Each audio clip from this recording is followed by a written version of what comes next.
J'ai fait passer ma mère de 0 à 100K sur Instagram en seulement 35 réels, sans faire de publicité payante, uniquement en contenu organique. Et dans cette vidéo, je vais vous dévoiler les 3 stratégies qu'on a mis en place pour y arriver. À la fin de la vidéo, je vous donnerai un petit bonus si vous voulez essayer d'automatiser la chose. Salut, si vous êtes nouveau ici, moi c'est Clément. Avant, je travaillais dans des grosses boîtes de la tech et ça fait 4 ans que j'essaye de monter des business en ligne. J'ai fait du dropshipping, du SMMA, de la formation et depuis 8 mois, j'accompagne ma mère à monter une formation en ligne sur l'investissement immobilier, particulièrement l'immobilier locatif. Et ça commence à cartonner. On a commencé à publier à peu près en février et c'est parti très vite parce que dès le 2e réel sur Insta, on a fait 5,5 millions de vues, on s'y attendait pas du tout. En gros, la première stratégie qu'on a mis en place, c'est d'avoir un background, donc un arrière-plan qui soit en accord avec ce qu'on dit. Donc vous voyez l'arrière-plan où je suis, c'est chez moi, chez mes parents. On voit le bureau de ma mère et la cheminée derrière. Et en fait, ma mère, elle travaille pas dans cette disposition habituellement parce que le bureau, il est dans une autre pièce. Là, on est plutôt sur le salon, mais on voulait absolument trouver un arrière-plan qui en jette un peu et qui montre qu'elle a déjà un peu réussi dans la vie grâce à l'immobilier, que c'est pas quelqu'un des réseaux sociaux qui a percé uniquement en vendant de la formation, mais qu'elle vend à savoir et que jusqu'à aujourd'hui, vu qu'elle a à peu près elle a 60 ans aujourd'hui, elle a réussi à constituer quand même une vie, un style de vie assez intéressant et avec un peu de réussite matérielle comme la maison dans laquelle on habite. Donc l'idée c'était de montrer assez rapidement dans les premières images, les premières secondes qu'on va voir dans une vidéo, que le background marche bien. Sur YouTube, il y a beaucoup de choses qui marchent comme ça en ce moment, c'est-à-dire que c'est des vidéos qui sont pas éditées, où on voit des gars qui sont dans des buildings à Dubaï, et vous voyez une vue de fou derrière leur appartement tout vitré. Et rien que ça, ça assoit une certaine légitimité, parce qu'on se rend compte qu'ils ont réussi. Alors peut-être qu'ils ont juste loué un Airbnb pour essayer de faire la vidéo, mais globalement, on se rend compte que ça marche bien. Ça marche mieux qu'un montage qui va être trop dynamique, et les gens vont avoir l'envie d'écouter quelque chose de simple, mais dans un environnement qui prouve la légitimité du créateur de contenu. On a créé à peu près 2 styles de réels. On a créé des réels où elle donnait de la valeur sur le bureau, comme ici, et on a fait des réels où on était plus dans la maison ou autour de la maison, parce qu'il faut savoir, donc mes parents ont fait monter des écuries à côté, on a essayé de faire des réels aux écuries, dans la voiture, dans le Range Rover, pour montrer qu'on avait un peu d'argent et que en soi l'immobilier avait réussi à ma mère, c'est la vérité, et on a, je pense, grandi assez rapidement grâce à ça, parce que c'est vrai que sur Insta, le fait de montrer l'argent, on va pas se le cacher, ça marche. Mais après, on s'est posé la question, est-ce que ça va être la bonne stratégie pour convertir des clients? Donc il y a une différence, une décorrélation entre le nombre d'abonnés qu'on a et le nombre de clients qu'on signe. Et l'idée, c'était de savoir, est-ce que les leads qu'on allait avoir de notre audience allaient être des leads qualifiés qui allaient pouvoir devenir des clients potentiels. Donc on a eu cette première phase où on s'est dit, on va être un peu top of funnel, on va faire des réels qui parlent un peu à tout le monde. Et après, assez rapidement, on a switché vers quelque chose de beaucoup plus value, où on donnait de la valeur dans les vidéos, c'est-à-dire du contenu plus technique dans l'immobilier, où on apprenait quelque chose. Une fois qu'on avait assis cette légitimité, on s'orientait plus sur l'apport de valeur pour toucher une cible peut-être moins large, donc une audience moins large, mais plus concentrée dans des gens, dans une audience qui pourrait être des prospects potentiels. La deuxième stratégie qu'on a faite, la deuxième stratégie qui a été mise en place pour atteindre, on va dire, cette croissance rapide sur Insta, c'était de copier des hooks, donc des accroches, qui marchaient déjà très bien sur les vidéos de concurrents, que ce soit dans le milieu francophone ou dans le milieu anglophone. Donc globalement, c'est quoi le hook? C'est les premières secondes de la vidéo d'un réel par exemple. Et l'idée c'était de la reprendre pratiquement à l'identique. Donc si c'était en anglais, juste de la traduire en français. Et si c'était d'un autre concurrent, vraiment de la reprendre.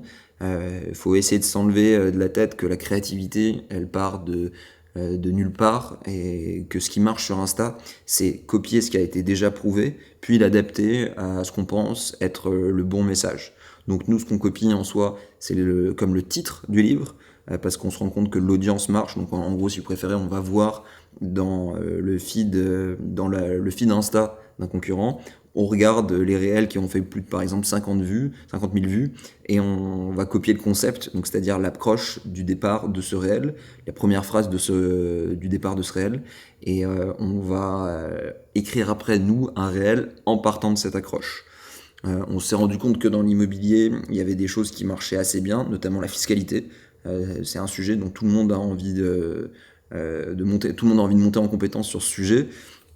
Et nous, ce qu'on a fait, c'est de reprendre des sujets de fiscalité qui marchaient bien, de trouver les accroches qui marchaient bien, et après de réécrire ce que ma mère pensait juste par rapport au sujet. On s'est rendu compte aussi qu'il y avait plein de choses, il y avait plein d'autres créateurs de contenu qui disaient des conneries, mais l'accroche plaisait, donc il nous suffisait de reprendre l'accroche et de dire quelque chose de pertinent, et qui n'était pas une connerie, qui était vraiment une vérité dans l'immobilier. Donc ça, c'était la valeur qu'elle pouvait apporter, et puis ça a marché assez rapidement aussi là-dessus, parce que même sur des réels un peu plus techniques, notamment sur la fiscalité, qui montraient pas juste salut les gars, on a des thunes grâce à l'IMO, et au contraire on vous apporte de la valeur en vous expliquant comment, et les réels comme ça marchaient aussi très bien. La troisième stratégie qu'on a mis en place, c'était d'essayer de scripter de manière assez grossière les vidéos qu'on allait faire avec de l'IA. On a utilisé plusieurs IA différentes, ChatGPT, Perplexity pour plus de recherche, et Claude pour avoir un script qui soit mieux rédigé.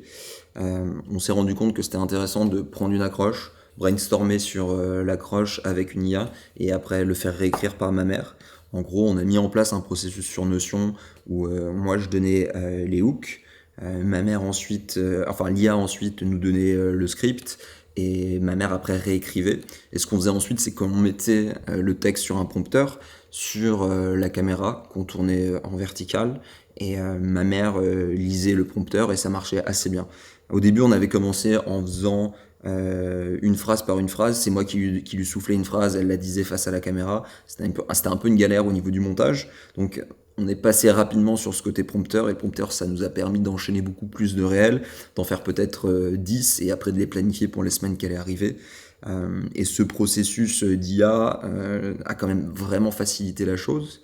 Et le bonus que je vous disais en introduction, c'est que je commençais à creuser un peu les sujets des agents IA, notamment sur N8N.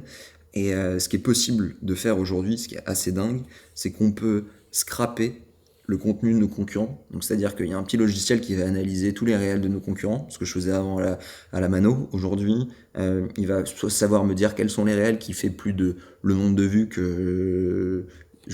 me semble être un nombre de vues qu'il faut dépasser pour que ça soit un bon réel, me permettre de télécharger le réel, de prendre le script, de choper l'accroche, de me donner des idées de contenu par rapport à l'accroche, de réécrire un script.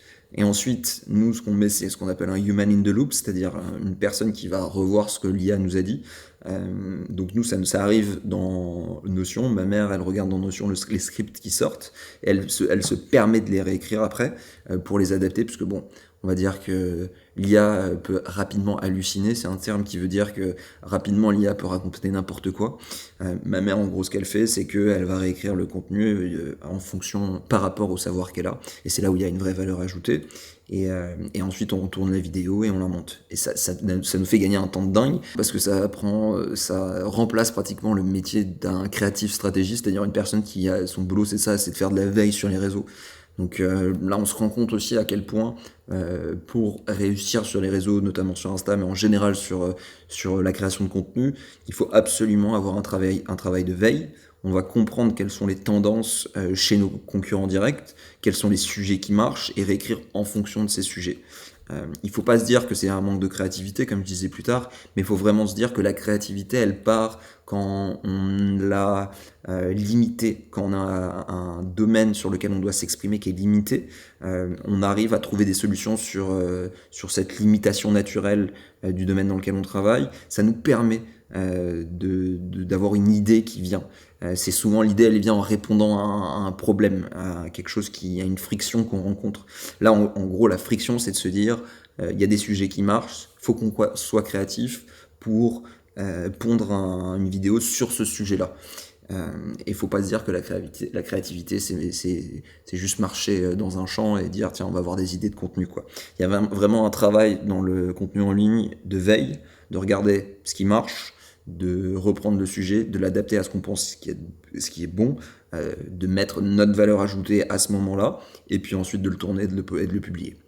Maintenant, petite question que j'ai à vous poser, dans ce workflow qu'on peut mettre en place avec plusieurs agents, on arrive même à avoir un logiciel qui va faire la vidéo pour nous, c'est-à-dire que j'ai juste à uploader 2 minutes de vidéo de ma mère sur la plateforme de ce logiciel. L'IA, elle va utiliser sa tête, elle va produire comme une fausse vidéo de sa tête qui parlait, enfin de sa tête qui parle, et nous on a à la monter après. Donc là, on arrive dans des champs où pratiquement tout peut être automatisé. Nous, on a juste un moment dans le loop à regarder si le sujet dont on est en train d'exprimer est bon, si les arguments qu'on avance sont bons, de potentiellement le réécrire. Mais après, on n'a même plus à tourner la vidéo, notamment pour les réels. Et là, on se pose la question, est-ce que éthiquement, on est toujours dans quelque chose de bon ou pas? Du coup, je vous pose la question, vous, qu'est-ce que vous en pensez dans les commentaires? Est-ce que ça paraît toujours légitime, c'est toujours authentique de se dire c'est une IA de ma mère, mais c'est les sujets que on a retravaillé nous, c'est nos arguments, mais c'est pas elle qui parle directement. Dites-moi ce que vous en pensez en commentaire. Voilà, ça fait le tour de cette vidéo. Merci d'avoir regardé jusqu'à la fin. J'espère que ça va vous donner des petites idées de contenu si vous avez envie d'en créer.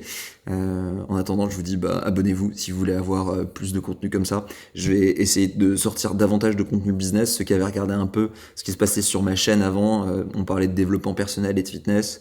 On en parlera toujours un peu, mais je vais essayer d'axer le contenu de ma chaîne sur le business en ligne de manière générale. Donc si ça vous intéresse, abonnez-vous.